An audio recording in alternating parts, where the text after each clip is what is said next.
సందర్భంలో కాకినాడ పట్టణ చరిత్రలో కని విని ఎరుగని రీతిలో అనేక ఆధ్యాత్మిక సంగీత మధురానుభూతిగా నిలుస్తూ ఎందరెందరో కళాకారులు అధిక సంఖ్యలో పాల్గొని నాట్యము, కోలాటము, హరికథ వంటి అనేక ఆధ్యాత్మిక భజనలు వంటి కార్యక్రమాల్లో పాల్పంచుకుంటూ తదేక భావంతో ఎంతో సంతోషిస్తున్నారు తెలియజేస్తున్నాం. జనవరి 1వ తారీఖున కాకినాడలో మరి యువవాహిని సత్కలవాహిని హనుమంతం ఆధ్వర్యంలో న్యూ ఇయర్ శుభాకాంక్షలతో జరిగిన ఒక గొప్ప కార్యక్రమం మధురానుభూతిగా జరిగింది.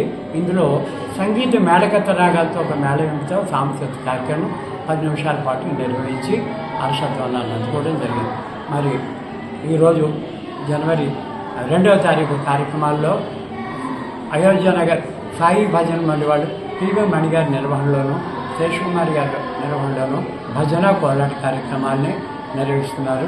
అలాగే ఈ 2వ కార్యక్రమంగా శ్రీ సూర్యానిత్య నికేతన్ శ్రీమతి ఎం మహాలక్ష్మి గారి నిర్వహణలో నాట్య కార్యక్రమం మరొక 40 మంది కళాకారుల చేత అత్యంత అద్భుతంగా ప్రదర్శింపబడుతుంది.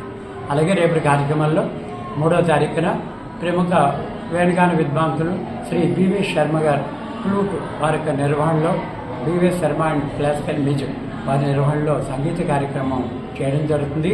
తదనంతరం నాట్యాచార్యులు శ్రీ ఆనంద్ ప్రసాద్ గారి నిర్వహణలో నటరాజ కళామందిర్ విద్యార్థుల చేత చక్కటి నాట్య కార్యక్రమం జరుగుతాయి. ఈ 14 జరిగే ఈ కార్యక్రమాలకి అందరినీ ఆహ్వానిస్తూ 6వ తారీఖు మంగళవారం నాడు సత్కళామని 56వ వార్షికోత్సవాలు వేడుకలు జరుగుతాయని పట్టణ ప్రజలని భక్తులకు తెలియజేస్తూ అందరూ వచ్చి పాల్గొని జయప్రదం చేయవలసిందిగా కోరుతున్నాను. నమస్కారం.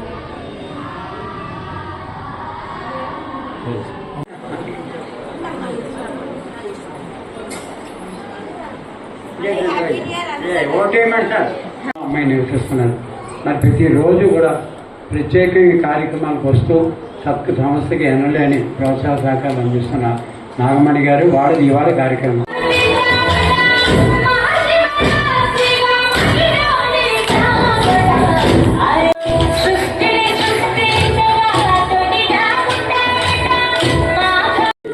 భజన మండలికి నాట్యాచారులకు కూడా కృతజ్ఞతలు తెలియజేసుకుంటున్నాను.